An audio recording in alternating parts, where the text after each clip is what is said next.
ലോക്സഭാ തെരഞ്ഞെടുപ്പിലെ വോട്ടെണ്ണലിൽ സുതാര്യത വേണമെന്നാവശ്യപ്പെട്ട ഇന്ത്യ സഖ്യ നേതാക്കൾ തെരഞ്ഞെടുപ്പ് കമ്മീഷനെ സമീപിച്ചു.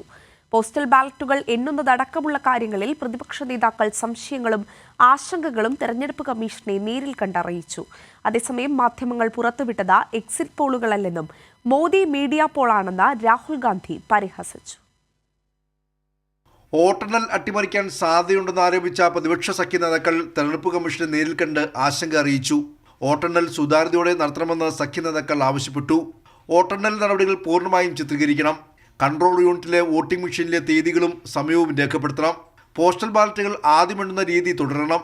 പലതവണ വോട്ടിംഗ് യന്ത്രം എണ്ണിയ ശേഷം പോസ്റ്റൽ ബാലറ്റ് എണ്ണിയ സാഹചര്യം ഉണ്ടായിട്ടുണ്ടെന്ന് സീതാറാം യെച്ചൂരി ചൂണ്ടിക്കാട്ടി.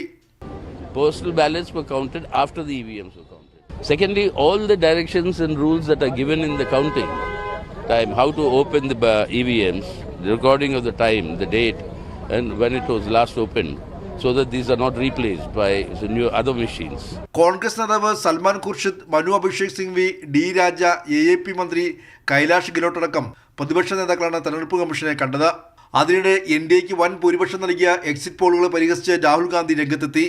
ഇത് എക്സിറ്റ് പോൾ അല്ല, ഇത് മോദി മീഡിയ പോൾ ആണെന്നായിരുന്നു രാഹുൽ ഗാന്ധിയുടെ പരിഹാസം. इसका नाम एग्जिट पोल नहीं है, इसका नाम मोदी मीडिया पोल है. ये मोदी जी का पोल है, फैंटेसी पोल है उनका.